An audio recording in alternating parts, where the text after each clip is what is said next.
Welcome to Scholars public school Jaora. Here is Hemant. So अब तक हम क्लास 7th के लिए चैप्टर नंबर 7 जिसका नाम है सॉइल हम लोग पढ़ना शुरू कर चुके थे, जिसके अंदर हमने सॉइल की सिग्निफिकेंस साथ ही साथ सॉइल का फॉर्मेशन हम पढ़ रहे थे। सो शुरू करते हैं आज का लेक्चर। लास्ट लेक्चर तक हमने यहाँ तक पढ़ सॉइल के टेक्सचर के बारे में जान लिया था। आज के लेक्चर में हम जानेंगे सॉइल टेक्सचर की कुछ इम्पोर्टेंट प्रॉपर्टीज़ जो कि हमारे लिए बहुत ज़्यादा इम्पोर्टेंट है। सो शुरू करते हैं। ठीक है, यहाँ 3 वर्ड हमारे आगे आएंगे, पोरोसिटी, परमेबिलिटी एंड मॉइस्चर। ठीक है, तो ये तीनों चीज़ें कहीं ना कहीं वाटर से रिलेटेड है। सो आप इसको एक इस तरीके से समझ सकते हैं हम कि जो हमारी सॉइल है उसका वाटर से क्या रिलेशन है, उस तरीके से हम इस तीनों का प्रॉपर्टीज़ को हम अच्छे से जान पाएंगे। सो फर्स्ट है porosity of a soil, so water absorption. ठीक है, सो देखिए हम तो सबसे पहले जानते हैं जो सॉइल है वो फाइन पार्टिकल से मिलकर बनी हुई है। फाइन यानी कि छोटे छोटे पार्टिकल। अब जब वो जुड़े हुए हैं फिर भी उनके अंदर बहुत छोटा सा एक स्पेस है। मतलब दो सॉइल के पार्टिकल्स, मान लीजिए ये particle A, particle B, particle C, particle D.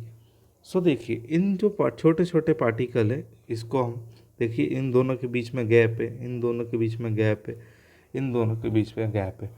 In gaps को हम स्पेस बोलते हैं। ठीक है, अब मान लीजिए वाटर आता है तो वो वाटर इस पार्टिकल के ऊपर तो नहीं जाएगा, वो वाटर ये जो दोनों पार्टिकल है इन दोनों के बीच का जो स्पेस है इसके अंदर फिल हो जाएगा। यहाँ पर भी सेम चीज़ होगी, यहाँ पर भी सेम चीज़ होगी। सो जो वाटर जो है ये जो हमारा वो सॉइल के स्पेस, जो पार्टिकल के स्पेस में चला जाएगा। ठीक है, इतनी बात समझ में आई। अब हम पूरी प्रॉपर्टी इजीली समझ जाएंगे। देखिए, the spaces present between the soil particles to facilitate the movement of water and air is called porosity of the soil। समझ में आया ये कि दो पार्टिकल्स के बीच में से जो स्पेस है उसके अंदर से वाटर भी जा सकता है, साथ साथ एयर भी जा सकती है। इसे हम क्या बोलेंगे, porosity of the soil. It tells us that the water retention capacity of soil. क्या बताती है ये, वाटर रिटेंशन के पानी कितना उसके अंदर जा सकता है। अब हमें पता है कि जितना पार्टिकल के बीच में जितना ज़्यादा स्पेस होगा उतना ज़्यादा पानी उसके अंदर आ सकता है, साथ ही साथ हवा तो नहीं जा सकती है। So porosity of soil responsible for its water absorption capacity. अब जितना ज़्यादा पानी वो अपने अंदर, जितना ज़्यादा स्पेस होगा उतना ज़्यादा पानी अपने अंदर ले पाएगी और हम उसे वाटर एब्जॉर्प्शन की कैपेसिटी बोलेंगे। ठीक है, अब परमिएबिलिटी तो सेम चीज़ होगी पर थोड़ी सी advance. Permeability is the measure of how easily water can travel through the porous soil. अब पोरस सॉइल यानी कि क्या, मतलब छोटी छोटी, मतलब जिसके अंदर पोरोसिटी यानी कि छोटे छोटे स्पेसेस हैं उसे हम पोरस सॉइल बोलेंगे। अब हमारा जो वाटर है वो कितनी इजीली ट्रेवल कर पाता है थ्रू आउट द सॉइल, हम उसे क्या बोलेंगे, उसकी परमिएबिलिटी। ठीक है, सो देखिए यहाँ पर पहले सॉइल पर पोरोसिटी के बारे में देखिए। ये सॉइल के अंदर हम देख रहे हैं कि छोटे छोटे पार्टिकल है। अब देखिए परमेबिलिटी क्या है कि मान लीजिए ये जो पत्थर है, अब हम यहाँ देख रहे हैं अच्छे से कि ये जो एक पत्थर है इसके अंदर देखिए एक यहाँ पर, एक यहाँ पर, एक यहाँ पर। अब इनके बीच में स्पेस बहुत ज़्यादा है, तो स्पेस यानी कि लार्ज पोर्स है, पोर्स यानी कि छेद। अब ज़्यादा है तो पानी इजीली ज़्यादा अच्छे से ट्रैवल कर पाएगा। सो उसे हम क्या बोलेंगे, हाई परमेबिलिटी। अब सेकंड केस में क्या हो रहा है कि जो पार्टिकल्स हैं उसके स्मॉल पोर्स हैं वो ज़्यादा बड़े नहीं है, छोटे छोटे पोर्स हैं। ऐसी कंडीशन में वो लो परमेबिलिटी कहलाएगी। आई होप आपको इतनी बात अच्छे समझ में आई। So water will easily flow through the soil having a large well connected pores. ठीक है, तो लार्ज की बात हो रही है। ठीक है, यानी कि ज़्यादा जगह होगी तो पानी ज़्यादा उससे पोर्स के थ्रू निकल पाएगा। So small pores with the same degree of connectivity would lower permeability. अब हमें अच्छे से समझ में आ गया कि पार्टिकल्स अगर छोटे छोटे हैं तो हमारे जो वाटर का जो ट्रेवल है वो अच्छे से नहीं हो पाएगा।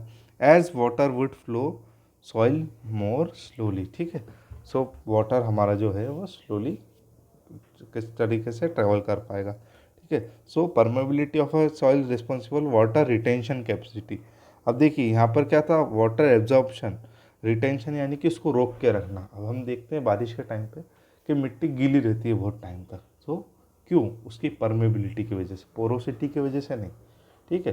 परमेबिलिटी जितनी ज़्यादा होगी उतना अंदर तक पानी जाएगा, उतनी अंदर डाउनवर्ड तक हमारी ज़मीन गीली रहेगी, ठीक है। अब थर्ड है हमारे पास moisture of the soil. So water holding capacity, इसने क्या किया था? वाटर को रिटेंशन किया था, अंदर लिया था, ठीक है। अब क्या बात हो रही है? होल्ड करना है वाटर को। So the water holding capacity of soil indicates the amount of moisture in the soil. So किसी भी मिट्टी के अंदर जितना ज़्यादा पानी होगा हम उसे उसके अमाउंट ऑफ मॉइस्चर से मेज़र कर पाएंगे easily. So the maximum amount of water that can soil hold is a super saturated और water logged sample of the soil.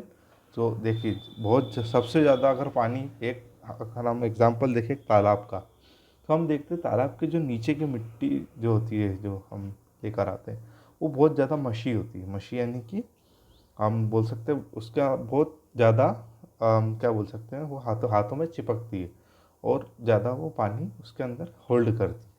ऐसी कंडीशन में क्यों? क्योंकि वो सुपर सेचुरेटेड हो चुकी है, कि जितना उसके अंदर पानी होल्ड करने की कैपेसिटी थी वो पूरा कर चुकी है, अब उसके बाद वो नहीं करेगी। सो वो क्या करेगी? पानी को अपने ऊपर होल्ड कर लेगी जितना अंदर है उसके। तो उसे हम क्या बोलेंगे? सुपर सेचुरेटेड, यानी कि एक अमाउंट, जितनी सबसे ज़्यादा अमाउंट उस सॉइल का जितना पानी रोक सकती थी, ठीक है। और to understand moisture in the soil let us perform activity. So आप ये एक्टिविटी पढ़ लीजिएगा। हम देखिए ये एक्टिविटी सिंपल सी है कि हमने आज तालाब का एग्जाम्पल लिया था। देखिए to understand the moisture in the soil, so आपको कंटेनर चाहिए, वाटर एंड सॉइल सैंपल चाहिए, ठीक है। अब take a container with some soil in it and add water to it until it full. आपने क्या करा? मिट्टी, आपके कंटेनर में मिट्टी डाली और उसमें पानी भरा। कब तक पानी भरा? जब तक वो फुल नहीं हो गया, ठीक है। Take out all the soil part leaving behind in the jar, ठीक है। आपने जितना भी जो सॉइल का पार्ट था उसे बाहर अलग से निकाल लिया। सो आप ऑब्जर्व क्या करेंगे? Observation, what will absorb that if we do not remove excess water from soil. अब अगर हम निकालते नहीं तो क्या होता? वाटर लॉक्ड सॉइल क्या होता है? वाटर लॉक्ड सॉइल गुड और बैड फॉर प्लांट, ये हमें कंडीशन पता करनी है। साथ ही साथ what happen when excess of water in the soil. So ये सारी चीज़ें हम जब एक्टिविटी परफॉर्म करेंगे तब इजीली अच्छे से समझ पाएंगे, ठीक है। सो इस आगे की इस एक्टिविटी को हम जब करेंगे हम इस एक्टिविटी को, सो हम देखेंगे कि that we can see that not all the water drains away. हम देखेंगे कि पूरा जो पानी है वो अवे नहीं होगा, है ना। Large amount of it stay in the pores of the soil, बहुत ज़्यादा अमाउंट ऑफ वाटर पोर्स में ही रहेगा। एंड अ थिन कोटिंग, यानी कि एक पतली सी एक लेयर बन जाएगी उसे आउटसाइड द सॉइल पार्टिकल, ठीक है। The thin layer coating is seen as a shimmering covering of a soil. जो हम देखते हैं मिट्टी चमकती है कभी कभी, सो वो किस वजह से चमकती है? उसके अंदर के मॉइस्चर की वजह से, ठीक है। So after the excess water has drained out, ज़्यादा पानी जो रहता है हमारी मिट्टी के अंदर वो एक बार निकल गया। So the amount of water content और moisture held by soil is led to wet is the water holding capacity, ठीक है। एक बार उसका जितना मॉइस्चर था वो चला गया, उसके बाद क्या हुआ कि जो उसने होल्ड कर रखा है वो उसकी वाटर होल्डिंग कैपेसिटी है, ठीक है। That usually happen 2 to 3 days after the waiting event. अब मान लीजिए कि बारिश हुई, अब सूखी ज़मीन पे बारिश हुई, अब वो एक साथ बहुत सारा पानी आ गया तो उस जगह पर पानी भर जाएगा, ठीक है। क्यों? क्योंकि जो मिट्टी है हमारी वो उसको एब्जॉर्ब नहीं कर पाई है। बट हम 2 दिन बाद देखते हैं कि वो जितना पानी उस मिट्टी को लेना होता है वो ले लेती है, उसके बाद वो गड्ढा में पानी भरा हुआ रहता है। सो उस कंडीशन को हम क्या बोलेंगे? वाटर होल्डिंग कैपेसिटी, कि जितना उसने वाटर होल्ड करना था वो होल्ड कर लिया, उसके बाद वो होल्ड नहीं कर रही है। सो आई होप आपको ये बात समझ में आई होगी। अब कल हम इनफिल्ट्रेशन और परलोकेशन के बारे में पढ़ेंगे। तब तक के लिए God bless you all, thank you so much.